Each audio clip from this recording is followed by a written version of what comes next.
Alamin wassalatu wassalamu ala asrafil mursalin wa ala alihi wa sahbihi wa man wala wa man tabi'ahum bi ihsan ila yaumil qiyamah.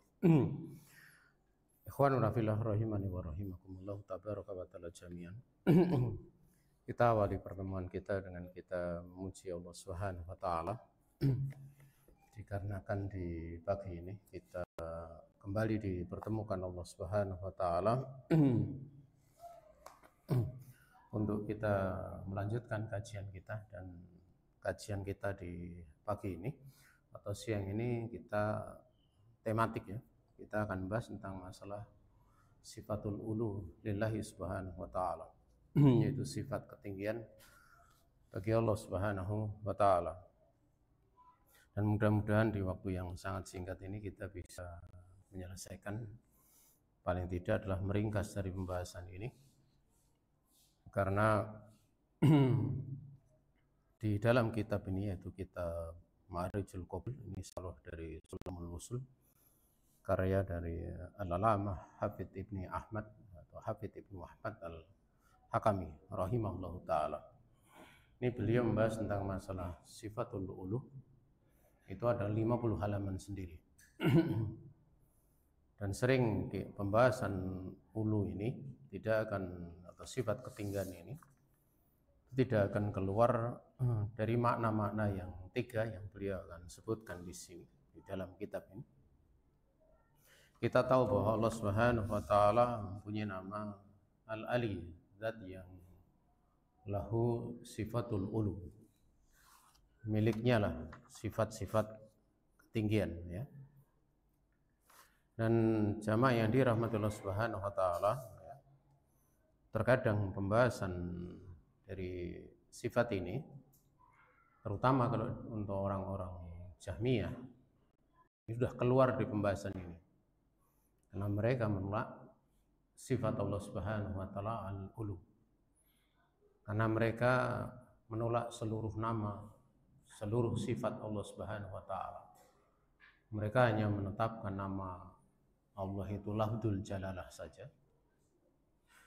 Kemudian yang kedua, mereka hanya menetapkan sifat Allah itu satu saja, itu sifat maujud ataupun wujud.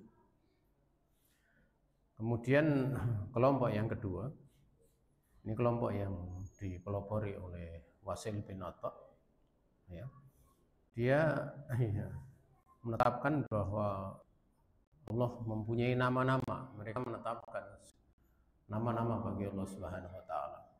Tetapi mereka menolak sifat Allah taala. Sehingga mereka mengatakan Al-Alim, Allah punya nama Al-Alim, namun bila ilmi, tidak punya sifat mengilmui, tidak punya sifat ilmu baginya. Allah taala punya nama Al-Qadir bila qudratin. Dia punya nama zat yang maha berkuasa, tapi dia tidak punya kudrat. Ya. Mengenal perkara ini mungkin pada sebagian orang dianggap itu sudah terkubur pada masa-masa dahulu. Ya. Tapi sebenarnya kalau kita bahas, ya, banyak terkadang orang tergelincir mengucapkan ucapan-ucapan seperti ucapan mereka. Bahkan salah satu tokoh yang besar di Indonesia, pada waktu dia menyampaikan kepada mat'unya untuk berdoa dengan nama Allah Al-Qadir, jangan sampai menyebut lahul qudrah. Hanya karena ketidaktahuan dari awamun nas, maka begitu berlalu begitu saja, dan ini bukan perkara ringan. Tapi ini adalah perkara yang sangat besar. Makanya jamaah yang dirahmati Allah Subhanahu wa taala, dari perkara-perkara kesamaran ini kadang membahas seperti ini, ungkapan-ungkapan yang muncul adalah tuduhan Wahabi dan semisalnya. Maka sengaja di sini kita akan bahas dari tulisan atau dari nukilan Syekh Al-Alamah Hafidz Ibnu Ahmad Al-Hakami rahimahullahu taala. Karena di situ beliau satu pun tidak menukil dari Syekh Muhammad bin Abdul Wahab. Tapi nukilan beliau bahkan dari generasi awal, generasi para sahabat, kemudian generasi tabi'in, tabi'ut tabi'in, bahkan berbagai tobakoh dari kalangan ahlul hadis, sehingga di situ nukilan dari guru-guru Imam Bukhari seperti Muhammad bin Yahya ad-Duhli, demikian pula Imam Bukhari, kemudian dari Ibnu Mubarak, dari Abu Hatim Ar-Razi, dari Imam Abu Zur'ah, yang kita mendengar nama-nama tersebut mungkin asing, tapi itu adalah nama yang sangat masyhur di kalangan para ulama. Saking banyaknya penukilan dari salaf, itu sampai beliau menulis kitab tersebut khusus membahas tentang ulu di sini, itu sampai 50 sekian halaman, khusus membahas sifat ketinggian bagi Allah Subhanahu wa taala. Kenapa? Karena dari derivatnya setelah Jahmiyah, demikian pula Mu'tazilah, kemudian ada kelompok yang lebih samar lagi, yang mereka menetapkan nama dan menetapkan sebagian sifat, tapi menolak sebagian sifat yang lainnya, walaupun akar berpikirnya adalah sama. Ya, yang masyhur di tempat kita itu namanya madzhab Asy'ariyah ataupun Asy'ariyah. Sampai-sampai di dalam permasalahan sifat ulu ini, mereka juga menetapkan sifat ketinggian.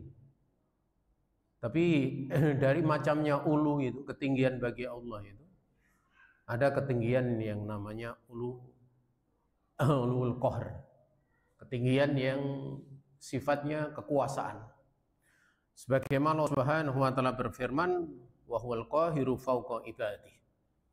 Dia Allah Subhanahu wa taala zat yang maha berkuasa dan dia ada di atas hamba-hambanya.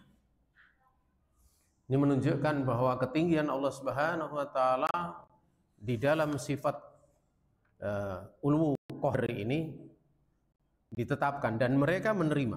Mereka juga menetapkan. Ini ada kemiripan. Dan pembahasan perkara ini sebenarnya cukup panjang, tapi karena waktu yang sangat terbatas kita hanya menyebutkan sebagian saja. Mudah-mudahan diberi kecukupan oleh Allah taala. Kemudian yang kedua adalah ulul sya'n, yaitu ketinggian daripada urusannya Allah Subhanahu wa taala.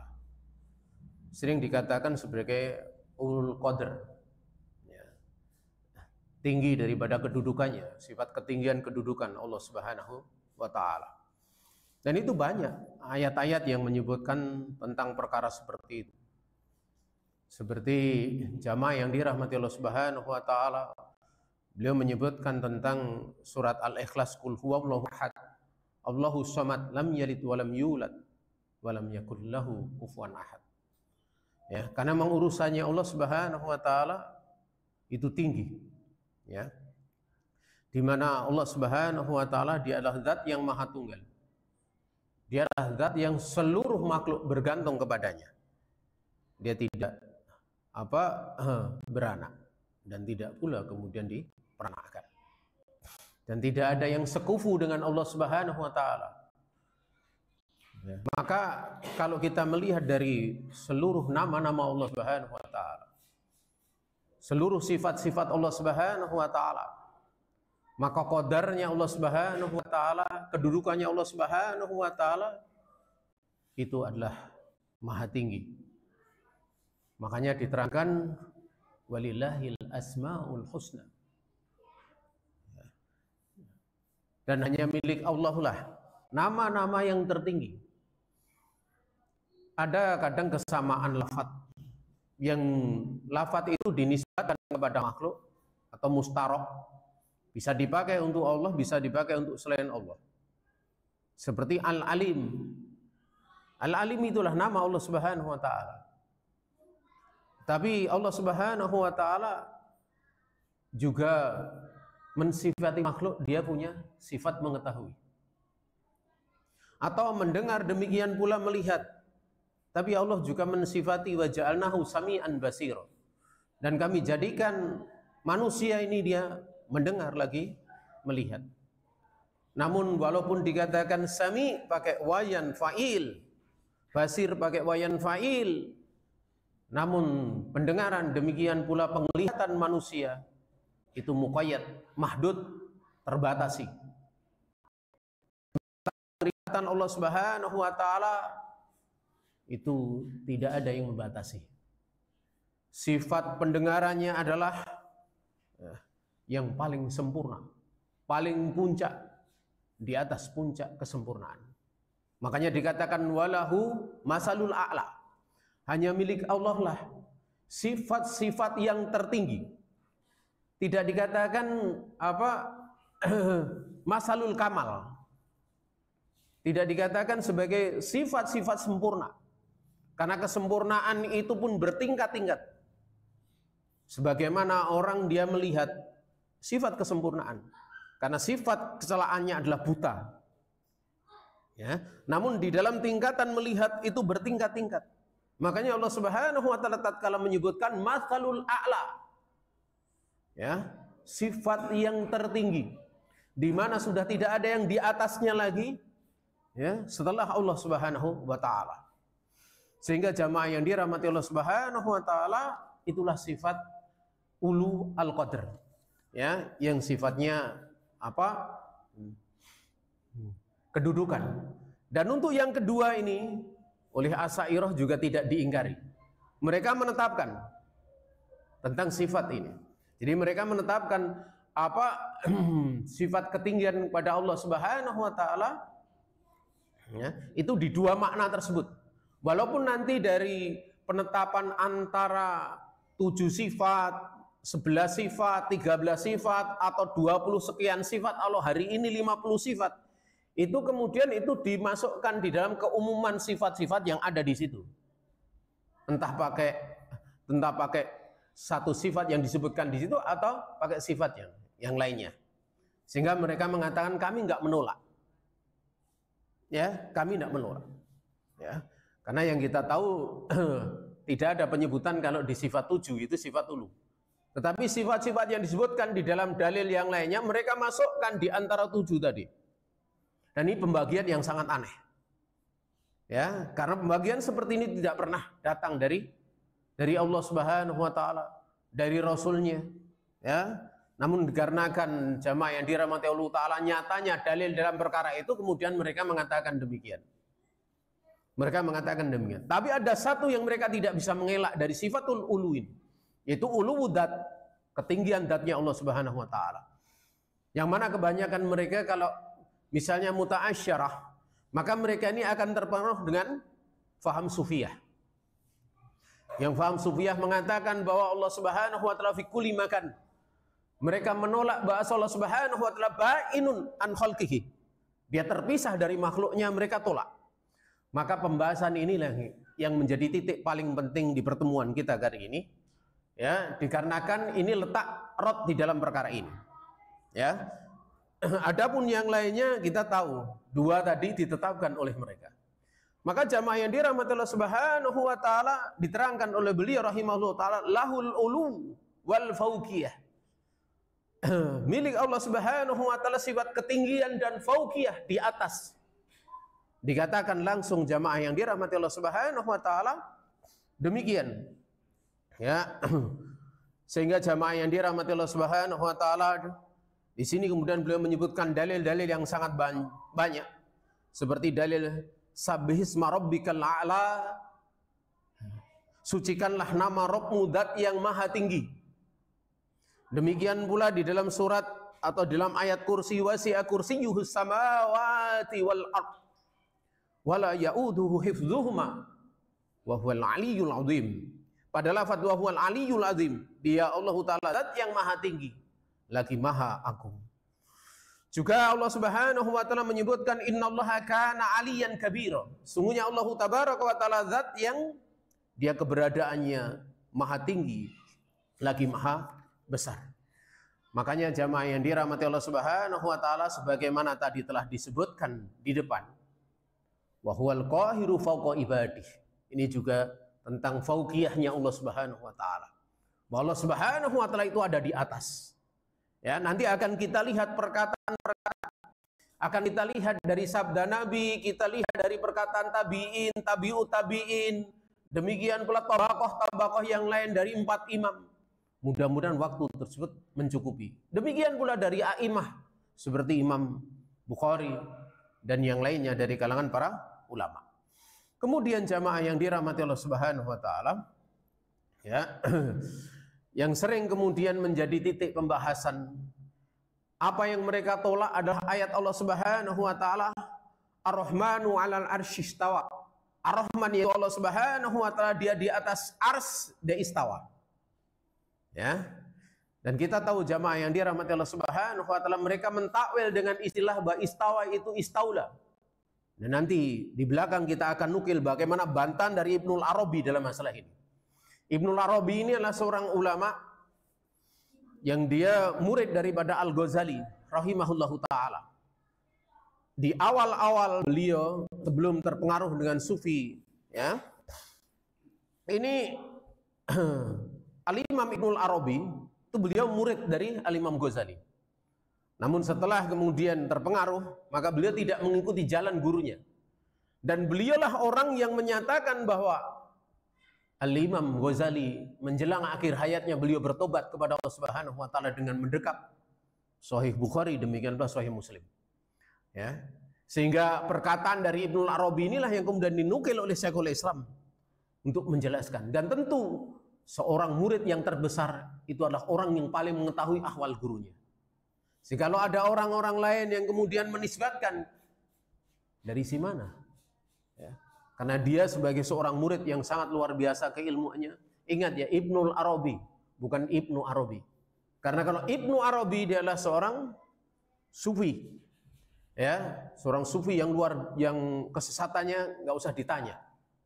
Dia punya kitab yang di situ banyak sekali menentang, bahkan menyatakan dirinya dengan pengakuan-pengakuan yang sangat mengerikan. Dia punya kitab namanya Fususul Hikam, punya kitab pembahasan seputar masalah nama-nama Allah, dzikir-dzikir, namanya Riyadul Jannah. Ya, tapi kalau Ibnul Arabi inilah seorang ulama dari kalangan ahli sunnah. Hanya beda alif lam saja, itu sudah beda nama, beda orangnya. Kemudian jamaah yang dirahmati Allah Subhanahu wa taala, terkadang manakala ada pembahasan istawa di atas ars, Allah istawa yang maknanya adalah ala wartafa'a, dia tinggi demikianlah naik, sebagaimana disebutkan Ibnu Abbas radhiyallahu ta'ala anhuma. Kadang mereka itu membuat candaan-candaan yang tidak pantas. Mereka mengatakan, ya, sebelum kemudian Allah Subhanahu wa taala menciptakan ars, Allah ada di mana? Ini pernyataan-pernyataan yang sebenarnya lagu lama seperti itu. Kenapa? Karena para ulama dari masa ke masa sudah membahas seperti itu. Hanya seolah-olah kalau kemudian itu dimunculkan oleh orang belakangan seperti si Romlah itu. Tahu Romlah? Si Idrus sebenarnya. Itu kan namanya Idrus, Romlah gitu lah. Itu jamaah yang dirahmati Allah Subhanahu wa taala diterangkan, Wan Abi Rozin Al-Uqaili qala qultu ya Rasulullah, aina kana rabbuna qabla an yakhluqa samawati wal arda? Qala kana fi amain ma fawqahu hawaun wa ma tahtahu hawaun. Tsumma khalaqal arsa fastawa alaihi. Rawahu Abu Dawud wa Ibnu Majah wa qala Dhahabi isnaduhu hasan. Wa rawahu Tirmidzi wa hasanahu walakin lafdhuhu khalaqa arsahu alal ma'. Qala Zaid bin Harun al-ama ay laisa ma'ahu syai'un. Ya, walaupun ada penafsiran lain ya. Tentang masalahnya ada penafsiran lain, tapi kita tidak akan membahas ya. Karena kalau waktunya kayaknya nggak cukup itu ya. Karena kita akan membahas yang lainnya juga. Dari Abi Rozin Al-Uqaili dia berkata, aku berkata, ya Rasulullah, di mana keberadaan Rabb kita sebelum dia menciptakan langit dan bumi? Ya. Maka Nabi alaihi salatu wasallam mengatakan kana fi amain. Dia ini berada di atas ama. Ama itu Syekh Shalih Al Fauzan pernah ditanya, "Ma huwa ama?" Sahab. Sahab itu apa? Awan. Ya. Dan awan. Tapi makna daripada sahab ini akan kita jelaskan nanti. Ya, karena pengertian seperti ini nanti ada nukilan dari Yazid bin Harun ya. Yang mana ma fauqahu hawa wa ma tahtahu hawa, di mana di atas dari amak tersebut tidak ada hawa, di bawahnya juga tidak ada hawa. Tahu hawa ya? Hawa itu ruang hampa. hawa ya, kayak ada udara dan sebagainya, ya. Di atas awan itu, di atas amak itu, ya, tidak ada di atas, tidak ada di bawahnya. Sebenarnya itu ungkapan laisa fi syai', ungkapan yang mananya tidak ada sesuatu. Di saat waktu itu Allah belum menciptakan makhluk, tidak ada sesuatu apapun. Karena kadang makna amak itu manakala maksuron, ingkana maksuron, ketika keberadaannya itu sifatnya adalah ringkas, ya, maknanya adalah untuk penringkasan, maka maknanya laisa ma'ahu syai'un.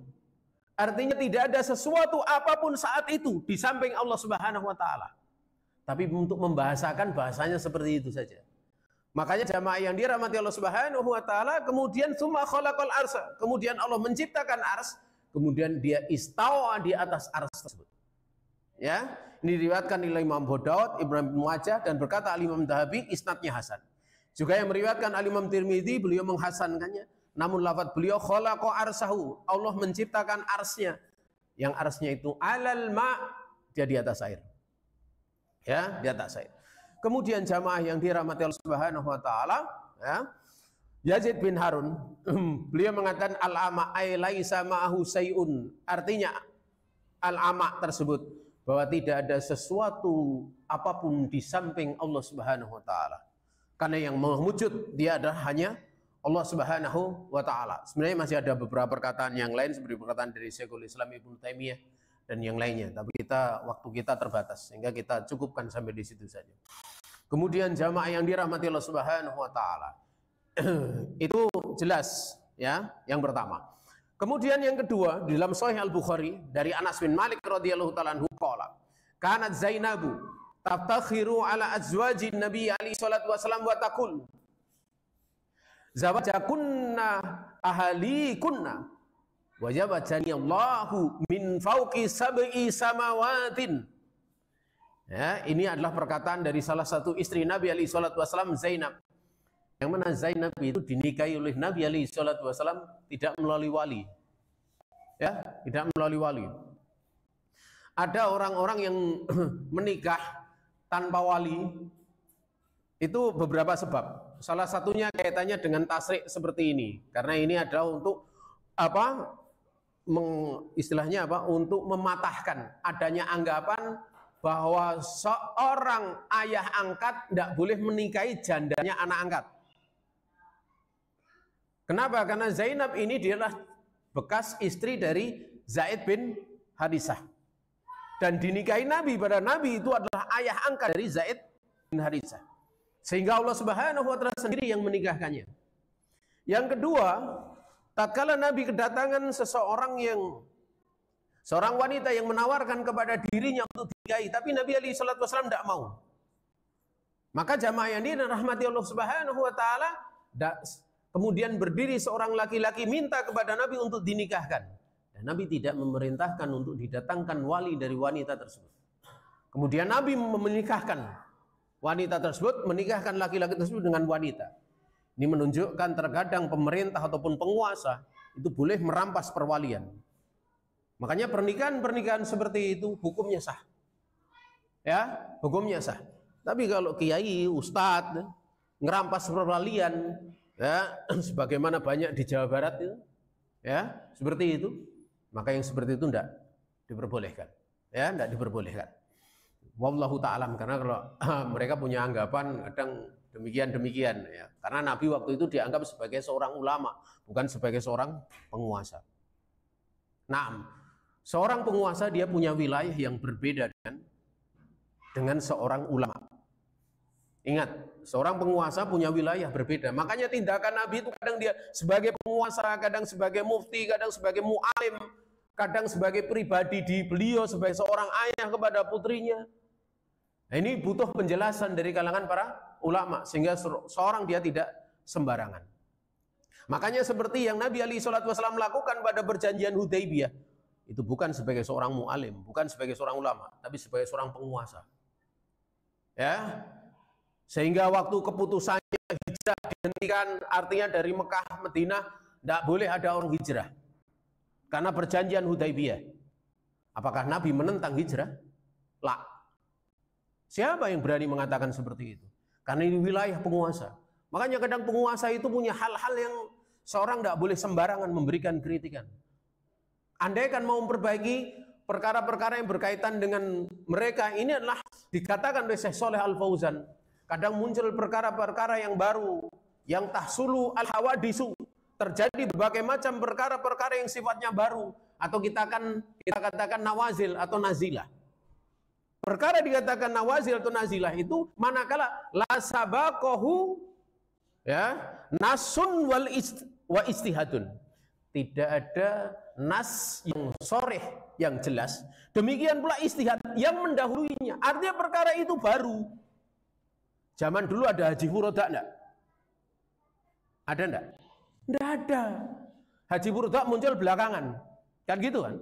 Haji ini juga muncul belakangan. Ya.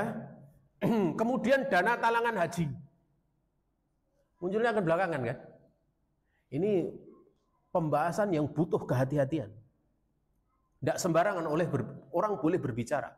Bahkan Syekh Shalih Al Fauzan untuk perkara-perkara ini beliau katakan qad umuru ya umurun siriyatun yang tu'allaju bi siriyah tu'allaju bitukin sahihah.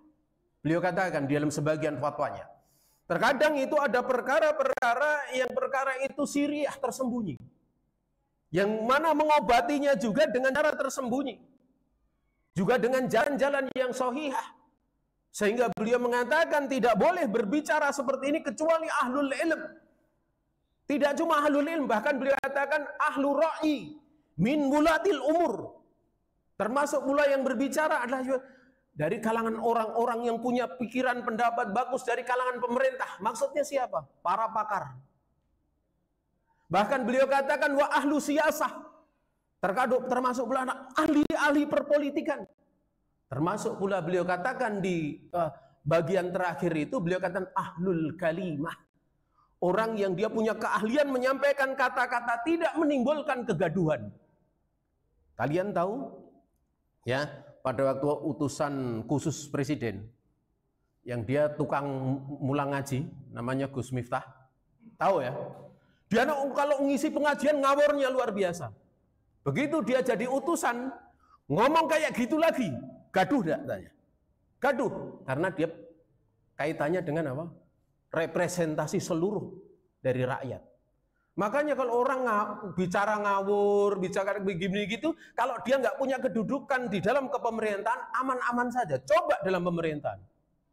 Makanya yang berhak menyatakan negara dalam keadaan aman, dalam keadaan perang, dalam keadaan berbahaya, siapa? Presiden. Nggak sembarangan orang ngomong begini, ya. Perkara seperti itu butuh untuk bertemu orang-orang yang sangat besar. Tidak sembarangan perkara nawazil seperti itu. Lebih-lebih kalau jamaah yang dirahmati Allah Subhanahu wa taala itu menyangkut tentang masalah sebuah negara, masalah masyarakat yang sangat banyak. Ya, tidak sembarangan. Ya, itu beliau katakan seperti itu. Kalau misalnya satu contoh ilmu disampaikan, tapi terjadi pergolakan politik, kira-kira bagaimana? Terjadi huru-hara di mana-mana. Makanya di situ perlu untuk pertimbangan dari sisi tentang perpolitikan, pertimbangan dari sisi ekonomi dan yang lain sebagainya. Perkataan-perkataan seperti itu kalau misalnya sampai dikatakan seperti itu, ini hajinya ya ini apa sudah nggak wajib gitu. Dan yang paling bertanggung jawab adalah orang yang memegang urusan negara, meng ente sopo gitu loh. Ente siapa? Nggak seperti itu caranya memberikan memberikan penjelasan-penjelasan itu. Ya, tentunya ada perkara-perkara yang perlu untuk diperbaiki. Ya, makanya kalau kemudian langsung jebol, ya, sistem itu akan banyak yang rusak gitu loh. Makanya di situ jamaah yang dirahmati Allah Taala, para ulama itu kadang mendiamkan sesuatu manakala apa? Manakala pada diamnya sesuatu ada maslahah. Ya, dan kadang para ulama mereka berbicara. Syekh Shalih Al Fauzan menjelaskan di dalam sebagian fatwanya. Ya, ini saya sampaikan ya, saya nukilkan perkataan dari Syekh Shalih Al Fauzan mumpung pas ada di sini ya. Pas saya ingat gitu ya. Ini sebenarnya masalah lain ya. Ya. Tatkala beliau ditanya tentang kami mendengar sebagian penuntut ilmu terkadang mereka menikah mencela para ulama dengan hujah karena para ulama mereka diam di saat terjadi sebagian perkara baru atau di saat terjadi berbagai perkara-perkara yang sifatnya nawazil. Maka bagaimana catatan Anda wahai Syekh Fadilatul Syekh, yaitu Syekh Shalal Al-Fauzan? Beliau mengatakan ahyanan yakunu sukut huwa maslahah. Terkadang diam itu maslahah. Namun terkadang wa ahyanan yakunu al-kalamu huwal maslahah. Namun terkadang berbicara itu adalah maslahah. Dan para ulama yurauna masaliha wa dar'al mafasid wa la yatakallamuna illa haitsu yufidul kalamu wa yanfa. Beliau katakan, para ulama mereka sangat memperhatikan berbagai macam maslahah. Sangat memperhatikan bagaimana berbagai macam mafsadat itu tertolak. Dan mereka tidak bicara kecuali di mana ucapan mereka memberikan faedah dan memberikan manfaat. Wala yaskutuna, dan mereka tidak diam illa haitsu yakunu sukut aula. Mereka tidak diam kecuali di saat keberadaan diam itu lebih pantas untuk dilakukan. Kemudian beliau menyebutkan pembahasan yang sampai kemudian beliau menukil ya. Ini ya, wal umur idza hadatsat la yaslu li kulli ahadin an yatakallama fiha wa inna ma tuqalu li ahli ilm wa ahli ra'yi wa ahli kalimah. Beliau katakan. Ya, perkara-perkara yang ketika terjadi baru terjadi itu tidak cocok setiap orang bicara. Sungguhnya perkara ini diserahkan kepada para ulama, kepada orang-orang para pakar. Ya, para pakar termasuk pula adalah orang yang bisa menjaga kalimat persatuan di tengah kaum muslimin. Misalnya kayak kemarin apa? Covid ya. Covid itu yang bicara siapa? Yang bicara tentu berkumpul ulama ada, kemudian para pakar ahli virologi. Kalau kemudian tahu-tahu ustadz jadi ahli virologi, cocok nggak? Dari si mana gitu loh? Ya, yang lebih tahu tentu ahli virologi. Sehingga profesor-profesor kumpul, bukan malah mengatakan itu fatwanya WHO. Ya, enggak terbayang cara berpikir seperti itu. Enggak terbayang. Para ulama juga tidak ada yang mengatakan itu fatwanya WHO. Karena memang nyata seperti itu. Buktikan dengan berbagai macam apa? Perkara itu mau itu apa kan ada yang meninjau dari si politik. Ada mengatakan ini kan ini apa termasuk dari makar. Supaya begini. Ya, sekarang gini aja. Kalau misalnya ada makar orang nyebar ular, apa kita karena ini makar kita nggak perlu hati-hati. Itu kan otaknya konslet. Masalahnya bukan masalah itu makar atau tidak, bener bahayanya ada enggak gitu loh. Kan gitu. Bener makar. Aku kemudian sebar misalnya di Nitipuran 1000 ekor ular kobra, santai wae ku cuma makar gitu. Itu kan cara berpikir yang dari akal sehat sudah salah gitu. Ya, maka jamaah yang dirahmati Allah Subhanahu wa taala dalam perkara ini ya. Itu diantaranya dari nukilan beliau yang diserahkan kepada para ulama, kepada para pakar dan orang yang ucapannya bisa menjaga persatuan kalimat, jamul kalim. Makanya ya, Menteri Sekretaris Negara atau juru bicara presiden mesti yang dipilih yang pembicaranya sangat bagus, tidak menimbulkan gejolak. Menyangkut rasa aman, kadang manusia dikatakan negara kita aman betul. Akhirnya saking amane wis ra tau rondo. Wis rasano polisi, akhirnya sing usul masyarakat rasano polisi, rasano tentara. Ini kan ukurannya kayak gitu. Artinya apa? Kan bahaya kan? Ya. Sehingga enggak boleh menyatakan dengan bentuk yang sampai melenakan. Tidak boleh pula mengatakan negara ini dalam bahaya terus gitu. Akhirnya rakyat bagian cuma ngincer, ini musuh saya siapa? Ini musuh saya. Seperti itu berpikir. Akhirnya si dodolan nang pasar. Ekonominya ambruk. Ini efek-efek yang bisa ditimbulkan. Ya, coba kalian lihat, adanya orang-orang yang berbicara tentang Imam Mahdi dengan sangat serampangan. Itu adalah pembahasan hadis riwayat, kisah, takdir, perjalanan umat. Tapi kemudian orang berpikir, oh berarti ini pemimpin dolim dan ini tidak sah kepemimpinannya. Yang sah kepemimpinannya adalah khilafah ala minhajin nubuwah. Akhirnya hadis-hadis tentang hukum mereka lupakan. Ya, itu efek yang ditimbulkan. Akhirnya apa? Ngisi itu terus, sudah muncul ini, sudah muncul itu gitu. Akhirnya lama-lama apa? Ada yang jual rumah, kemudian bergabung ISIS. Ada yang jual ini, jual itu. Di Saudi dulu, Syekh Abdurrahman bin Nasir Sa'di di dalam tafsir Taisir Karimir Rahman, beliau pernah beristihad bahwa Ya'juj Ma'juj itu bangsa ras kuning, kayak Cina, Jepang, sama aja lagi, Korea, Mongol. Beliau pernah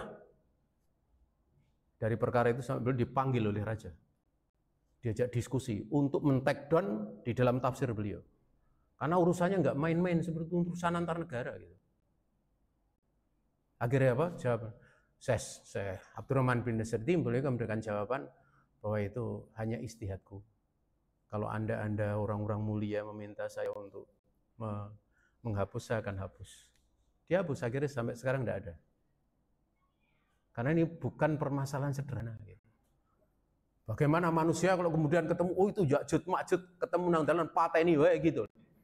Itu efeknya mosok nggak ada ini. Itu diantaranya jamaah yang dirahmati Allah Ta'ala.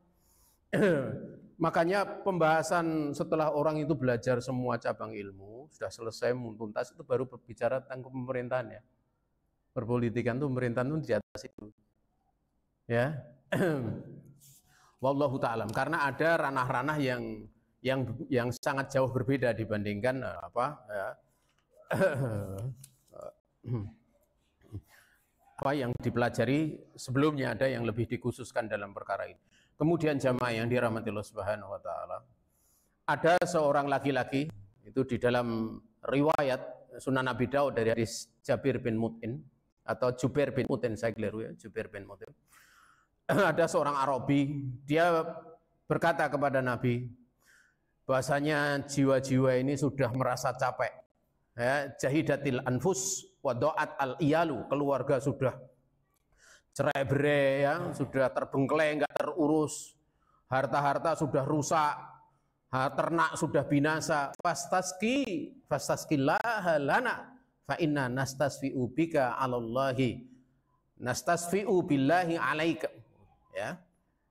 Maka mintalah kepada Allah hujan untuk kami. Sungguhnya kami itu berperantara dengan engkau kepada Allah, atau berperantara dengan Allah untuk kepada kamu gitu loh itu.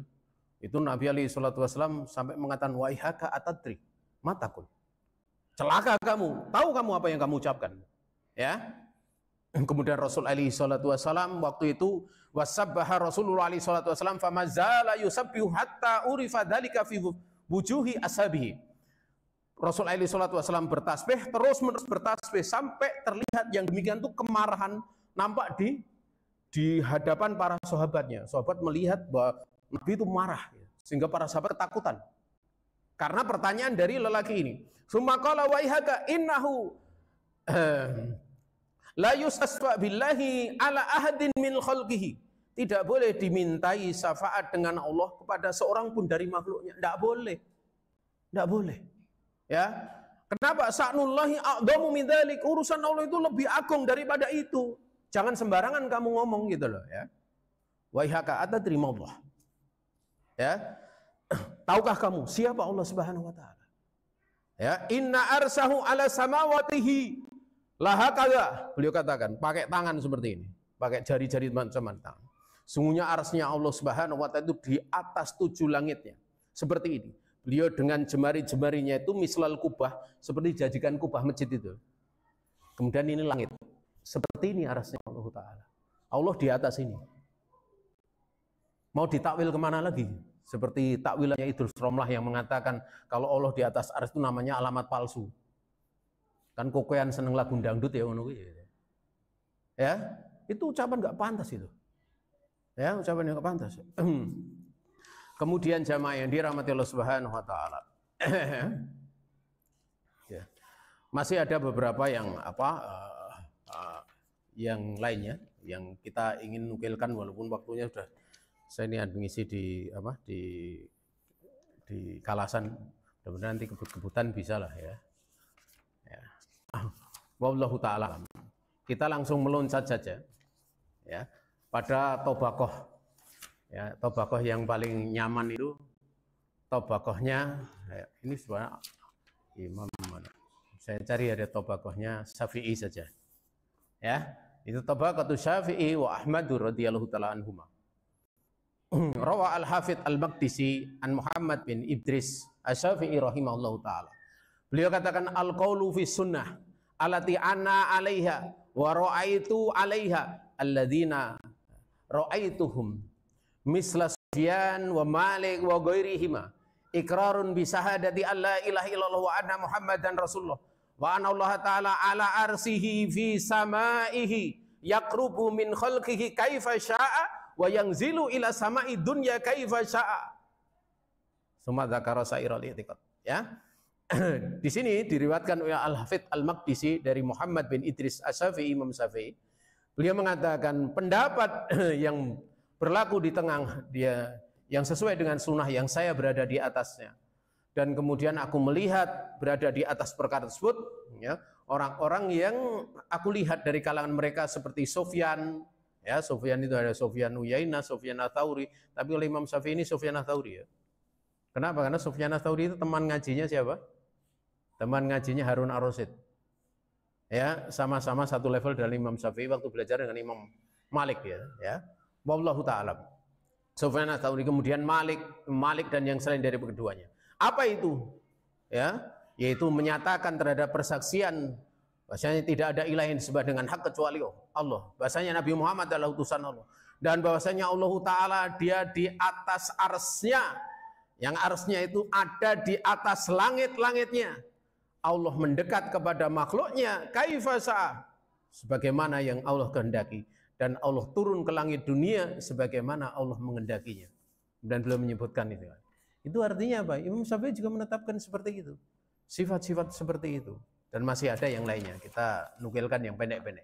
Qala Ahmad Ibnu Nasir, berkata Ahmad Ibnu Nasir, su'ila an ilmillahi ta'ala. Ya, beliau mengatakan ilmullahi ta'ala ma'ana wa huwa ala arsy. Ilmu Allah itu yang bersama dengan kita, sementara dia Allah datnya ada di atas ars. Makanya ba'idun an khalqihi, dia terpisah dengan makhluknya. Kalau kemudian mereka meyakini Allah ada di mana-mana, ini sudah pernah kita bahas. Kalau sampai Allah ada di mana-mana, nggak akan ada yang kuat. Nabi Musa saja waktu itu kan hijabnya Allah itu diterangkan dalam berbagai riwayat itu ada 70.000 hijab. Pada saat Allah Subhanahu wa taala mau menampakkan kepada Nabi Musa, itu hijabnya tinggal satu. Kemudian baru hijabnya itu, nurnya itu ditampakkan dari balik gunung. Itu gunung hancur, Nabi Musa apa? Pingsan. Ya. Itu jamaah yang dirahmati Allah Ta'ala. Jadi kalau sampai ada orang mengatakan Allah ada di mana-mana, rasoi nalar blas gitu loh. Ya, enggak suai nalar blas. Ya, bahkan Imam Abu Hanifah punya pendapat yang cukup keras dalam masalah ini. Ya. Cukup keras karena beliau sampai mengatakan faqad kafar. Sampai pernyataan seperti itu. Jadi itu bukan Wahabi yang menyatakan kafir. Yang menyatakan kafir adalah Imam Abu Hanifah. Artinya pemahamannya kafir pun orangnya nanti butuh pembahasan lagi gitu loh. Tidak setiap orang yang melakukan kafiran dia kafir. Itu butuh ilmu lagi. Tapi itu orang sekelas dari Al-Imam Abu Hanifah. Kemudian wa an Ali ibni Al-Madini anhu su'ila ma qaulu ahli jamaah qala yu'minuna bi ru'ya wa bil kalam wa anna Allah azza wa jal fawqa samawati ala arsihi istawa fasu'ila an qaulihi ta'ala ma yakunu min najwa salasatin illa huwa rabi'uhum faqala iqra ma qablah alam taro annallaha ya'lam. Berarti menunjukkan bahwa memang kaitannya dengan mengetahui tersebut yang bersama dengan makhluknya. Dari Ali Al-Madini, dia ditanya, apa perkataan dari Ahli Sunnah wal Jamaah? Mereka mengatakan mereka beriman dengan melihat Allah. Mereka beriman Allah Ta'ala punya sifat kalam, berbicara. Dan bahasanya Allah Ta'ala di atas langitnya yang 7, di atas arsnya dia istawa, tinggi dan naik. Ditanya tentang firman Allah Ta'ala, ya, tidak ada dari bisikan 3 orang kecuali Allah yang keempat. Maka beliau mengatakan ikra maqoblah, baca ayat sebelumnya. Apa? Tidakkah kamu tahu bahwa Allah Maha mengetahui? Berarti yang menjadi keempat itu yang sampai di dekat hambanya itu bukan zatnya, tapi apa? Dia adalah pengetahuannya Allah Subhanahu wa taala. Kemudian ini karena penyebutan dari apa? Tabaqahnya Imam Syafi'i, demikian pula Imam Ahmad bin Hanbal. Maka kita nukilkan dari Imam Ahmad bin Hanbal bahwa su'ila Abu Abdillah. Ahmad ibni Hanbal, imami ahli sunnah, Allahu ya fauqas samawati sabi'ati ala arsihi ba'inun min khalqihi wa qudratuhu wa ilmuhu bikulli makan. Ditanya sebelum qala na'am wa ala arsi wa la yakhlu say'un min ilmihi wa qila lahu ma ma'na wa huwa ma'akum qala ilmuhu muhitun bil kulli wa rabbuna alal arsi bila haddin wala sifatin. Ditanya al-Imam Abu Abdillah Imam Ahmad bin Hanbal, Imam ahli sunnah, Allah di atas langit yang 7, di atas arsnya, dia terpisah dengan makhluknya, kekuasaan dan ilmunya itu yang ada di setiap tempat. Maka beliau mengatakan iya, na'am. Artinya di sini sudah jelas ya, seperti sudah jelas ya, dia di atas arsnya dan tidak ada sesuatu apapun yang kosong dari ilmunya Allah, terlepas dari ilmunya Allah. Semua diketahui oleh Allah Subhanahu wa taala. Lalu dikatakan makna huwa ma'akum gimana? Ya, maka beliau mengatakan ilmunya yang meliputi segala sesuatu. Rabb kita tetap ada di ars tanpa ada yang membatasi. Beda kalau bojone Jahm bin Sofwan, mahdud alal mahdud gitu. Kurang ajar benar. Mahdudun ala mahdudin. Jadi pada waktu suami salah satu ulama, jadi ada seorang perempuan punya suami, dia ulama, membicarakan tentang ars Allah di atas ars. Kemudian istrinya daripada Jahm bin Sofwan ini, ya, la'anallahu alaihi, dia datang kepada istrinya. Apa benar suami kamu bicara tentang ini? Ya, kemudian mahdudun ala mahdudun. Malah mahdudin, berarti sesuatu yang dibatasi di atas yang dibatasi. Kurang ajar betul. Artinya Allah itu terbatas, di atas dibatasi. Kalau ditetapkan Allah ada di atas ars. Kemudian dia bertanya, siapa yang menggoncangkan ars? Kan ars pernah tergoncang. Kemudian dengan yang menggoncangkan ars lah zat yang telah menjadikan gigi kamu bergemerata. Akhirnya kemudian si bojone Jahm bin Sofwan itu meringis gitu. Itu sampai disahkan. Ya, seorang wanita yang sebagian laut sudah mengatakan kafirah. Dia kafir.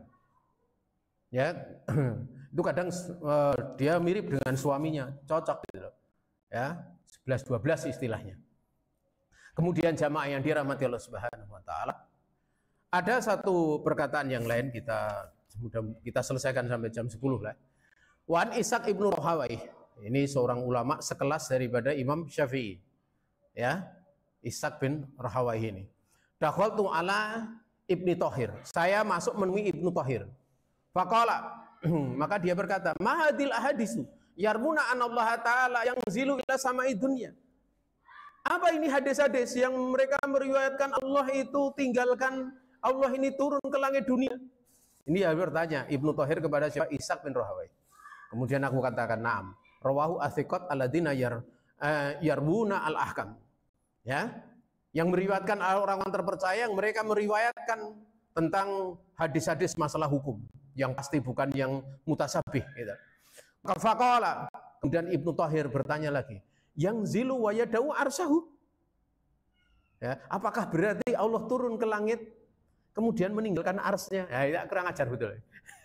Langsung pertanyaannya kurang ajar gitu. Ya, jadi kalau ada yang seperti itu, bagaimana kalau misalnya Allah turun ke langit dunia, arsnya berarti kosong dong gitu. Kan salah satu dai tokoh besar ngomong kayak gitu. Ini sudah ada sejak dulu. Jadi kalau dia tinggal ikut Ishaq bin Rahawai, ikut Ibnu Thahir yang dibantah oleh Ishaq bin Rahawai. Maka kemudian aku berkata, kata Ishaq bin Rahawai, yaqdiru an yanzila min ghairi an yakhlu minhu al-ars. Ya. Bukankah Allah mampu untuk dia turun ya ke langit dunia tanpa arsnya kosong? Itu pertanyaan dari siapa? Dari Ishaq bin Rahawai. Kemudian apa? Qala na'am, ini tercekat ini. Iya, ya maha mampu. Jadi jangan dibayangkan kalau turun ke langit dunia, kemudian ibarat seperti kita pindah tempat, berarti tempat sebelumnya kosong. Jangan seperti itu. A'dhamu, Allah Subhanahu wa ta'ala a'dhamu min dalik, lebih besar daripada hal yang demikian. Maka kemudian apa? Qultu, aku katakan, Ishaq bin Rahawai berkata kepada Ibnu Thahir, "Falima tatakallamu fi hada?" Lo kenapa kamu bicara tentang masalah ini gitu loh. Ya, agak sempat ditegur. Rawal al-Khalalu anhu. Ya. Dan Al-Khalal telah menceritakan ya tentang perkara ini. Artinya Allah Subhanahu wa taala di atas ars, dan Allah Subhanahu wa taala di sepertiga malam terakhir dia yang zilu ila sama itunya.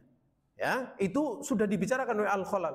Qala Al-Khalal mengatakan qala Allah taala, Allah berfirman, Ar-Rahmanu 'alal arsy istawa. Isma'u ahlil ilmi. Ini isma'. Beliau katakan ya, sepakat para ulama anahu fawqal arsy istawa. Ya, sepakat para ulama bahwasanya Allah Subhanahu wa taala di atas ars dia istawa. Wa ya'lamu kulla syai'in fi asfalil ardi as-sabi'ati. Dan Allah Maha mengetahui segala sesuatu sekalipun yang paling tersembunyi di dalam bumi yang ketujuh sekalipun. Artinya apa jamaah yang dirahmati Allah taala? Beliau sampai menukil adanya ijma'. Dan ijma' itu hujah. Makanya tidak ada satupun sahabat yang memaknai istawa dengan istaula. Tidak ada satupun. Ya, kemudian tentang pembahasan istaula ini.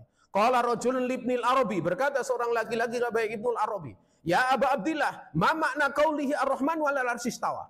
Apa makna firman Allah taala Ar-Rahman di atas arsy istawa?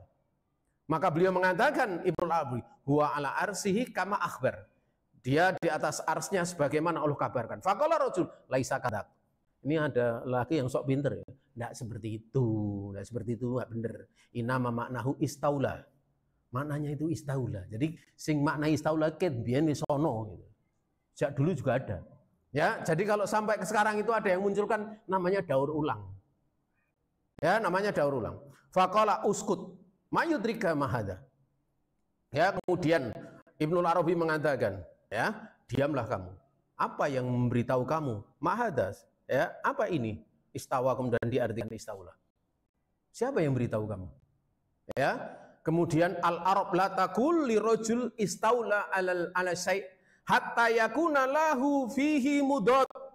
Dan beliau katakan, bangsa Arab, orang-orang Arab tidak akan mengatakan seseorang itu istaula di atas sesuatu sampai ada baginya itu penentang yang memusuhi kemudian mengalahkan, kemudian dia berkuasa. Karena dia berhasil mengalahkan berarti berkuasa istaula. Mesti bahasa Arab seperti itu. Fa'ayuhuma golaba kila istaula. Maka di antara dua pihak yang saling bertarung ini, mana yang menang, itulah yang istaula.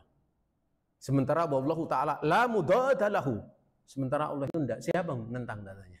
Siapa yang melawan Allah untuk kemudian nanti menguasai singgasananya, arsnya? Siapa? Tidak ada kan? Bahkan yang menyatakan istaula sendiri, tolong datangkan. Siapa yang berani menentang Allah Subhanahu wa taala? Kemudian untuk merebut arsnya Allah Subhanahu wa taala. Tidak ada. Artinya kalau tidak ada, berarti apa? Wa huwa ala arsihi kama akhbar. Ini cerdasnya siapa? Ibnu Al-Arabi. Makanya pemahaman bahasa Arab itu sak pinter-pintere non Arab, kuwi luwih pinter wong Arab. Sekarang gini, orang Jawa kan punya bahasa Jawa. Wong Sunda belajar sak pintere. Kira-kira walaupun mungkin dia secara nilai di akademi bisa A semua gitu. Tapi nilai rasa kalah sama orang Jawa. Itu udah otomatis kok. Udah otomatis. Demikian pula Arab. Makanya kenapa kalau ada orang mengambil sanad bacaan itu kalau dari luar Saudi, itu kadang disuruh ngulangi Saudi. Misalnya dari Mesir, dari Maroko, dari mana-mana. Kenapa? Mesti kadang nggak diterima di sana. Termasuk kita. Kenapa? Karena kita itu kalau tasdid mesti ditekan. Kalau orang Arab tasdid itu mengalir gitu loh. Sehingga kalau ditekan, kamu masih dibuat-buat tasdidnya gitu. Belum mengalir sebagaimana lisan Arab. Ya. Sehingga kalau iya itu enggak iya gitu kan. Apalagi tahqiqnya gitu. Kalau pas tahqiq ya gue pakai gitu. Karena bahasa Arab enggak seperti itu. Belum nanti kalau misalnya orang baca ma istifhamiyah, ma nafiyah, ma mausuliyah. Mungkin ada orang bacaan Qur'annya indah sekali. Tapi nek dirasake karo wong Arab, kok indah-indah pas neraka ya. Kan ra cocok. Kudune neraka tentu arahnya Pak, kesedihan. Ya, sehingga kalau ma itu misalnya ma mausuliyah itu bacaannya juga ada caranya sendiri. Apakah perlu dinaikkan dikit atau mengalir datar? Itu makanya di atas ilmu itu masih ada ilmu lagi gitu. Ya, makanya kenapa kadang dia dapat sanad, kalau ngambil sanad di Saudi suruh ngulangi lagi. Ya karena mereka itu memang orang Arab asli. Bahasa Arab asli gitu loh. Bukan kita kayak orang Jawa, dotok sawolo mogo bodongo gitu lagi. Akhir lam yo lam gitu, bukan lam.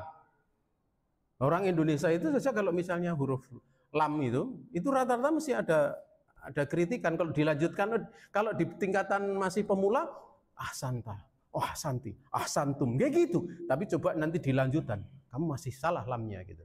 Karena memang apa standarnya, kan? Itu salah satunya saja. Lah bahasa Arab juga demikian. Bahasa Arab banyak munculkan orang Irak, sampai ada Basri, ada Kufi gitu loh. Ya. Dan kenapa di Arab kemudian tidak banyak kemudian dipelajari nahwu dan sebagainya? Karena mereka misalnya ja'a Muhammadun itu mereka udah yakin itu fa'il. Tidak perlu dikatakan i'rabnya fa'il dengan ini, karena itu sudah mengalir melalui lesan-lesan secara otomatis. Makanya dulu Abu Bakar As-Siddiq, Umar bin Khattab enggak pernah mengatakan Muhammadun dia marfu bidomah dohiroh misalnya gitu. Kenapa? Li'annahu isim mufrad, itu tidak ada seperti itu. Karena itu sudah melekat pada pikirannya gitu loh. Ya, pada pikirannya. Tapi itu supaya bisa dikembangkan kemana-mana orang belajar, kemudian diletakkan cabang ilmu nahwu ataupun ilmu sorof. Tapi jangan kemudian menerjemahkan itu pakai bahasa kita gitu. Pakai bahasa kita. Yaitu makanya sering Syekh bin Baz mengatakan antum ajamiun. Sebagian lama kita mengatakan kalian kan orang ajami yang lebih mengetahui bahasa Arab tentang itu adalah itu. Sehingga kalau kita kadang berat mengatakan nasullaha wa nasiyahum, apa mereka melupakan Allah dengan bermaksiat, kemudian Allah pun melupakan mereka. Oh, masa Allah punya sifat lupa gitu ya. Karena nerima kita nisyan itu kalau diterjemahkan ke bahasa kita adalah apa? Lupa. Padahal tidak cuma lupa, maknanya juga tark, meninggalkan. Artinya apa? Karena mereka melupakan Allah dengan bermaksiat, Allah meninggalkan mereka dalam kesesatan, Allah meninggalkan mereka, membiarkan wada'ahum finnar, ditinggalkan di nerakanya Allah Subhanahu wa taala. Naam. Dan masih ada di perkataan Ibnu Mubarak, demikian pula perkataan dari Imam Bukhari. Namun karena waktu yang tidak mencukupi, kita selesaikan sampai di sini. Ada salah datang dari pribadi saya sendiri dan dari setan. Saya istighfar kepada Allah Subhanahu wa taala, dan ada benar semata-mata keluasan rahmat Allah taala yang diberikan kepada kita. Subhanakallahumma bihamdik, asyhadu an la ilaha illa anta, astaghfiruka wa atubu ilaik. Wassalamualaikum warahmatullahi wabarakatuh.